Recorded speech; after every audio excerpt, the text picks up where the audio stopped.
Here we go. Welcome back to another episode of Inside the Wave. We have a very, very special episode today. As I'm sure you're aware if you're listening to it, Tulane is playing their fourth straight conference championship. This time we're facing North Texas. It's at 7 p.m.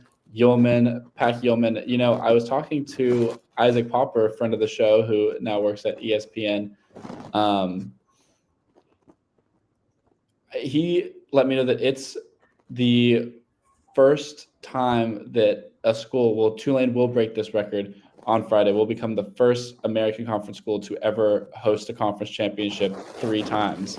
So make a little bit of history there. Tulane's also going to be one of 3 schools in the country to play in their 4th straight conference championship, the other 2 being Georgia, Boise State. So a little bit of history for you there. Historical season. Let's cap it off with a conference championship win. I'm joined by Johnny Kirven. Let's get started, man. I'm excited. I'm excited to talk ball. I'm not Isaac Popper. I'm no stats guy, but I do watch a lot of Tulane football. I had a lot of fun being on this show. Back in August, me and Isaac did a quarterback preview where all of my predictions turned out to be right. So I'm pumped, and hopefully everything can be right about what I say about the American game. So let's do this. Yeah, well, if that's the case, it sounds like you're feeling pretty positive heading into the game. What are your thoughts? What are you expecting to see? I'm actually not. So I don't know why I said that. I'm feeling a little nervous. So big theme about this game, as everyone knows, is who's going to handle distractions. Both teams have distractions. There's no excuses about coaches leaving. Obviously, with Eric Morris going to Oklahoma State and someone with Florida. So that's interesting. I think I saw a stat. It's the first time since a 2012 MAC game where both teams' coaches are leaving in the conference championship game. So maybe I do have stats. Maybe I am Isaac. But anyway, I remember watching the First Responder Bowl last year. And I was so impressed with Drew Mestemaker because Chandler Morris was heading out. He took a $1 million NIL deal to go to Virginia. And I was watching this kid, and I was like, damn, this kid can play, man. And he threw for 293 yards, a couple touchdowns, hit a big rush, 55 rushing yards. And I was like, these guys might be a problem next year. And now what? They're 11-1, 10-1. And they've won big. So I'm nervous. They've got a highly explosive offense. What have you seen from UNT when you've read it to them? Yeah, absolutely. It's no secret they have one of the most explosive offenses in the country. And, you know, a lot of that comes down to Drew Mestemaker. But I think people are overlooking the running game a little bit. There's going to be rain, so I think the running game could be an X factor. Their running back, Caleb Hawkins, leads the American Conference in both rushing yards and rushing touchdowns, and nobody's talking about him. He's averaging 110 yards a game. That's insane. 23 touchdowns. This is a redshirt freshman, by the way, and a big reason for that is because he's been able to face a lot more light boxes than other running backs in the country have due to the passing threat at North Texas. Right. I've had a lot of people text me in my life being like, I want a rain game. This feeds into Tulane, what they want to do. It takes away the biggest strength. And my counter is no. These guys can run the block. He's got 26 rushing touchdowns in a year.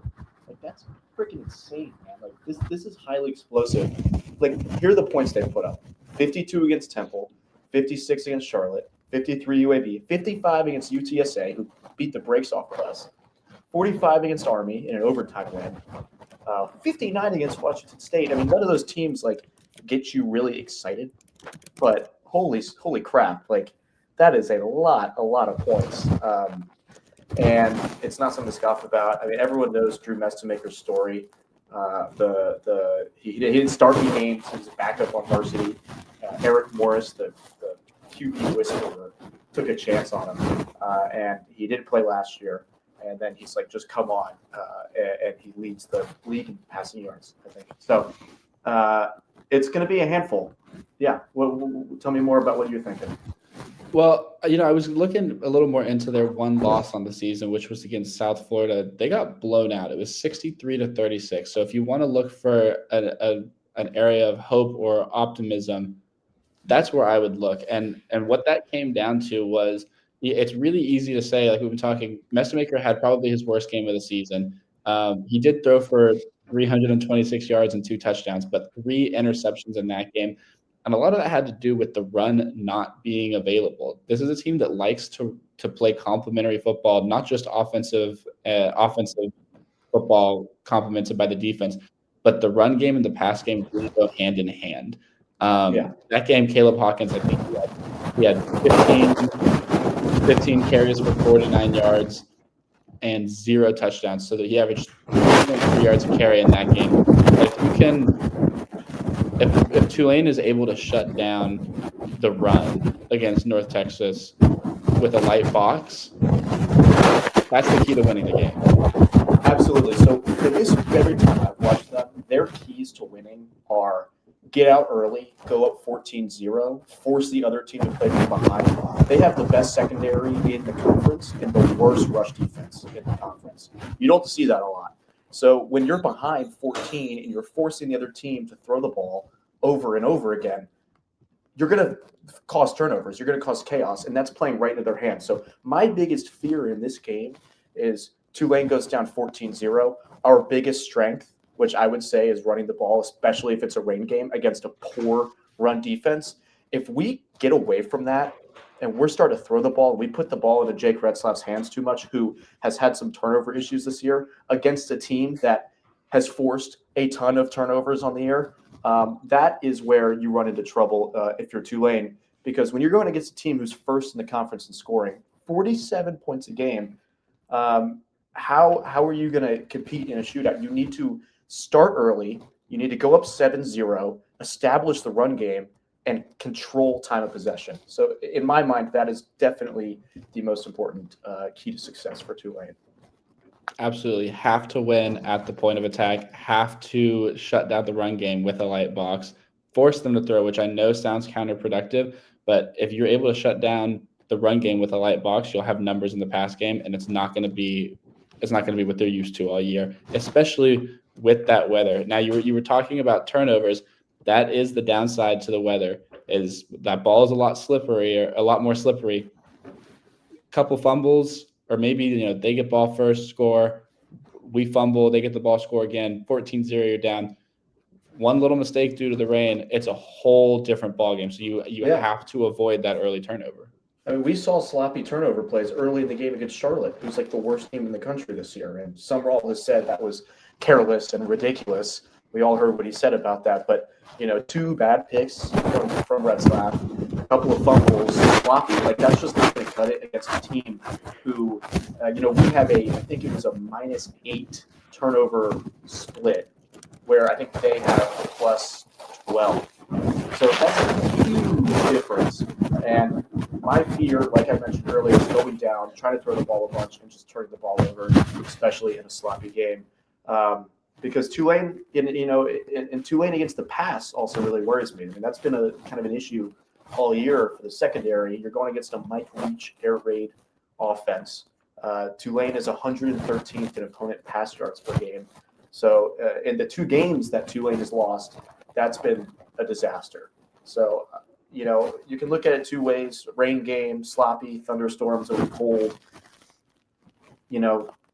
Maybe it'll limit Mestamaker's ability to push the ball downfield, but you've got Caleb Hawkins, who's just been an absolute stud all year. So in my mind, it's just like their strengths play so well into our weaknesses, where I think it's going to be difficult for Tulane to win this game. I'm not saying it's not going to happen, but the people who have watched UNT and the people who have studied the American kind of all agree that UNT should be the favorite.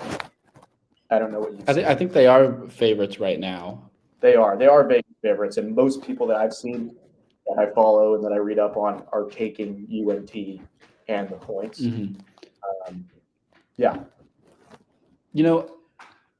Come to think of it, I don't know that we've really seen, like, if there's a reason for optimism, not just in this game but beyond this game, I don't know that we've seen Tulane play their best game yet. I don't know that we've seen Tulane play a complete game yet this season. I don't think we have either.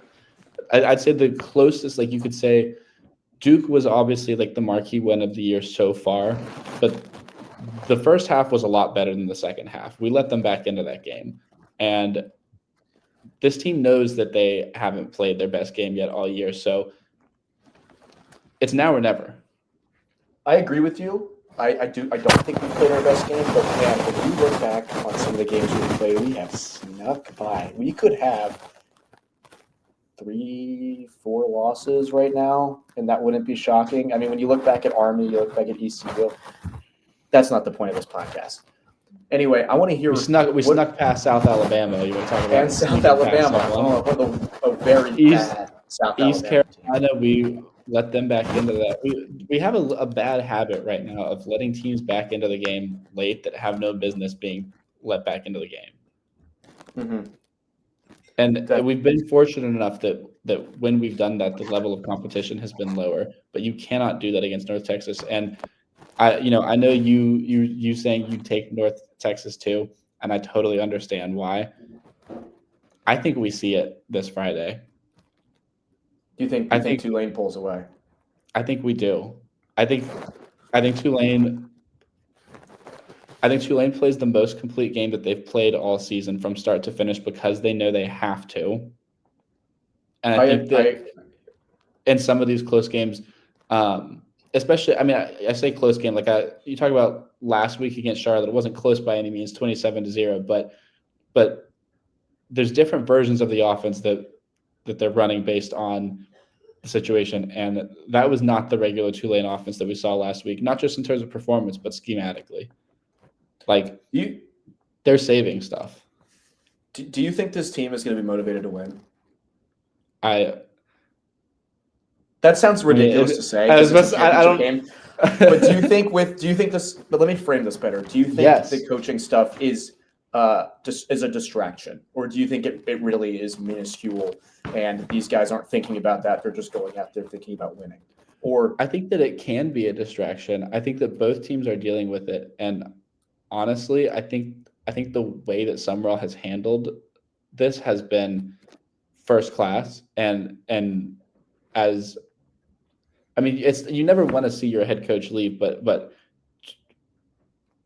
Tulane was much more prepared for it this time than they were last time, and he really is locked in. And I don't know what's happening on the North Texas side of things, but I can't imagine that it's as smooth of a transition as what's happening at Tulane. So it might, affect the team a little bit, but I think it would affect North Texas more, if at all.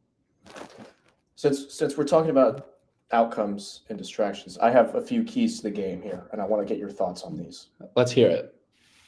First, Johnny's number one key: control the clock. The offense has to establish a sustained physical rushing attack, especially. Rain doesn't matter. Like, if this was a beautiful 80-degree New Orleans day, you would have to establish the attack. You need to deny UNT's ability for any sense of air raid and their number of possessions. These guys will score. They will probably score at least 30 points, and that is on the lower end of what they tend to score. So you need to limit their amount of possessions. So exploit the run, looking at Mo Turner, looking at Gordon, and you need to start strong. And you cannot play from behind. So that's my first key. Give me your thoughts. Yeah, I think North Texas is averaging like 15, 16 possessions a game this year, which is really high. And if you play that kind of game, that's the kind of game that North Texas wants to play. You have to dictate the pace of the game, the amount of possessions. You limit them, not just because you don't want their playmakers to have the ball, but because you don't want them to play the game that they've been playing all year and are most comfortable with. Right. You ready for key number 2? Let's hear it. Ball security. In order to ball win security is job security. Exactly. In order to win this game, you can't turn the ball over. I mean, that's not groundbreaking analysis, I would say, but it's especially true in this game. I mean, Tulane was sloppy against Charlotte, and those cannot happen again. This team forces more turnovers than almost anyone else in the country. They've forced 24 this season. It's actually more than anyone else in the country. They lead the FBS. And Tulane, I think, has forced 16, but has given up 24.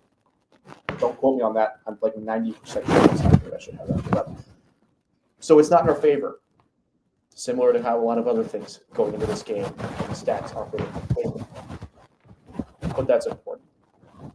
Yeah, You agree? absolutely. And you look at UTSA specifically, the highly talked about UTSA loss for Tulane. What went wrong in that game? Missed opportunities, particularly in trick plays, but turnovers. Tulane wants to run the ball. That's the identity of the team, which I think is a favorable matchup for us in this scenario. It plays well for us. But if you turn the ball over and you get down, you can't run the ball anymore. It forces you into uncomfortable situations, and that's something that Tulane has to avoid. And I think they will. History shows us that a lot of times when Tulane gets in uncomfortable situations, it gets a little dicey. Like, we haven't seen a lot from this offense that makes you super confident that when you're down 17, that you can really air it out and be explosive. I just haven't seen that. Next one is containment and pressure. So Maker, capable runner, doesn't like to do it. When you give him time in the pocket, he will make an accurate throw. This guy throws like over 70% completion percentage. Like, he's going to throw to very good receivers. So I'm looking at a few guys: Cam Hamilton, Mo Westmoreland. These guys need to be active. Like, force him out of the pocket, make him roll out, make him throw off-balanced balls. Especially, I don't mean to keep going back to the weather, but especially in like a potentially really sloppy game, like, those guys are going to need to be game wreckers. And I don't see Tulane winning without those guys setting up and getting sacks and getting hits. That's my third key. Yeah, absolutely. Win at the point of attack, make the quarterback uncomfortable. I think one of the things that Tulane can draw into that will benefit the team greatly here is the experience of the team. And I know that, every team's played 12 games up to this point, but North Texas has played a pretty soft schedule up to this point, and Tulane hasn't. True. Tulane's played some really strong G5 schools and some Power 4 schools. And I think, we've been in that big kind of game before that North Texas has not been in this year. Also, Tulane has seen offenses with high tempo like North Texas this year. I'd say the four most high tempo offenses that we've gone up against were probably 2-2 in those games, with wins over Memphis and Duke and losses to UTSA and Ole Miss. So this is a kind of team and offense and tempo that we've seen before, and I'm not sure that they've seen anything at the Tulane level yet. So draw from that experience, learn from the losses, learn from the wins, learn from the opponents that play similarly, and use that to your advantage. Man, that Owen McCown UTSA offense still gives me nightmares. Not throwing a completion. Last one, and this one, again, I'm not breaking any grounds here, but I don't want to see Pat Durkin. Like, I don't want it. We're not going to beat these guys kicking field goals. I only want to see him on extra points when the crowd is doing the hullabaloo. Like, that is all I need to see him for. Red zone offense has not been great. It's gotten better. We've improved in the last couple of weeks. So I wouldn't say it's great. But, man, there have been some games where we just stalled out. So we're just going to have to get creative down there. Like, what we've been doing hasn't been great. What in the offense in the red zone, like, do you see from Tulane that is going to work on Friday night? Well, you mentioned Patrick Durkin. Before we go any further, I'd be remiss if we at least just didn't recognize, congratulations on all conference first team. I hope you have a very boring day, Patrick, on Saturday in terms of field goals.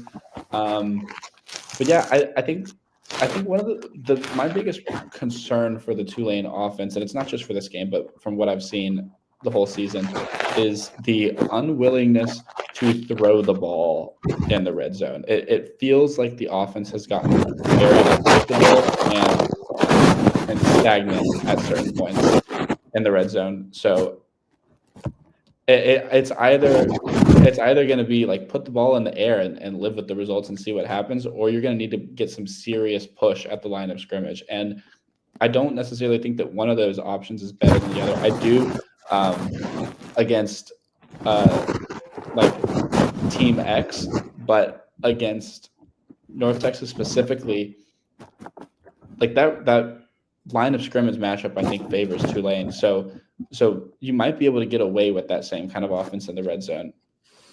Yeah. Man, I was just looking at Mistmaker. He's throwing 29 touchdowns this year. I don't think I can say it. I'm worried about the secondary, but what else? What else do you have, Mr. Burrows? That's Do you all have a I've got prediction? for Do you today. have a Yeah, I've got prediction? a prediction. I have a prediction. I have a prediction. Of course, I have a prediction.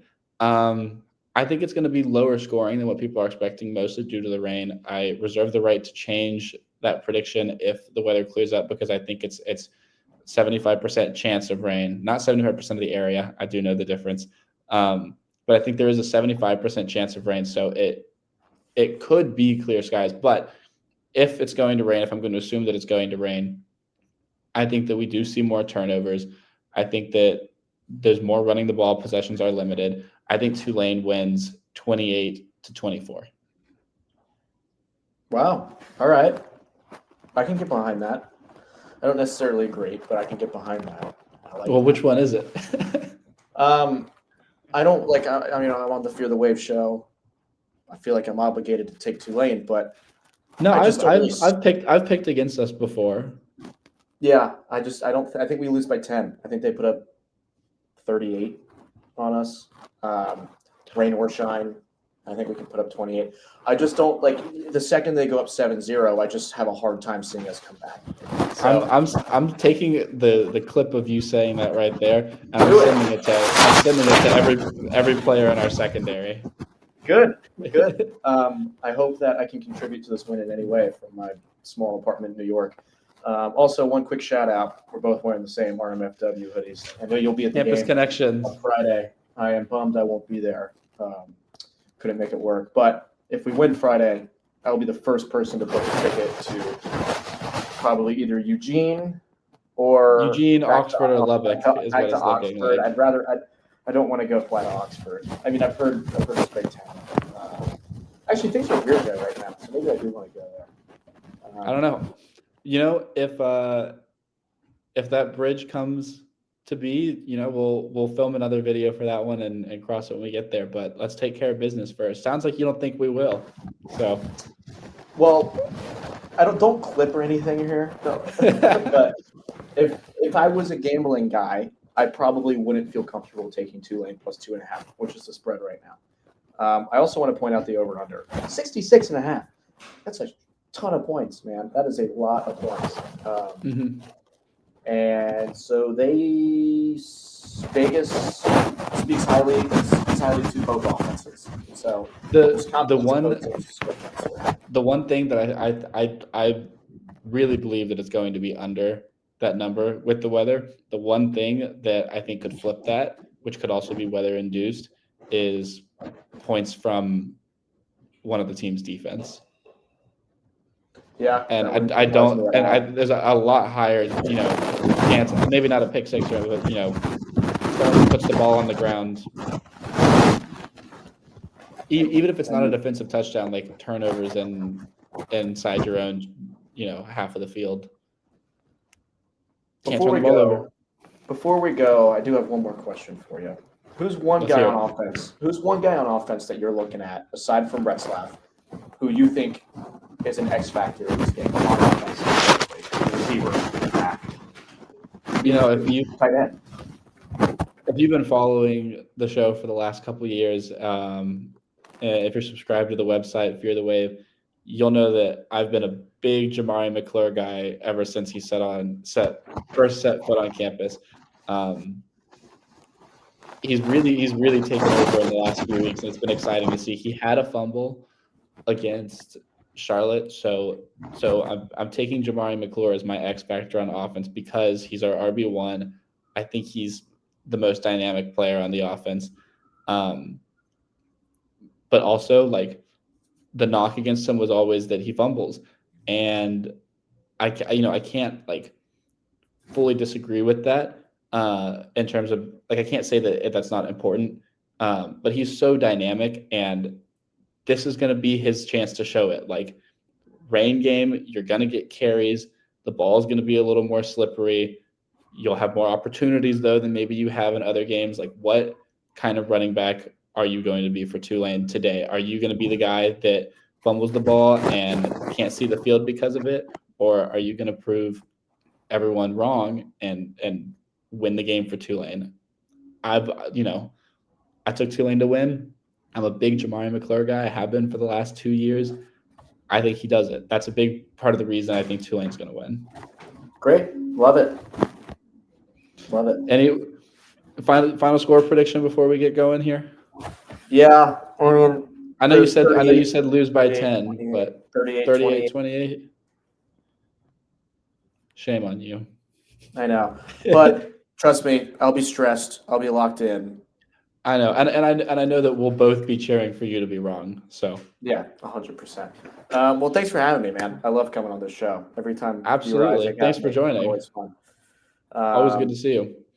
Yeah, well, roll wave. Let's get a freaking roll wave. All right, Pack Yeoman. baby. Pack Yeoman. Be there. All right, thanks, John.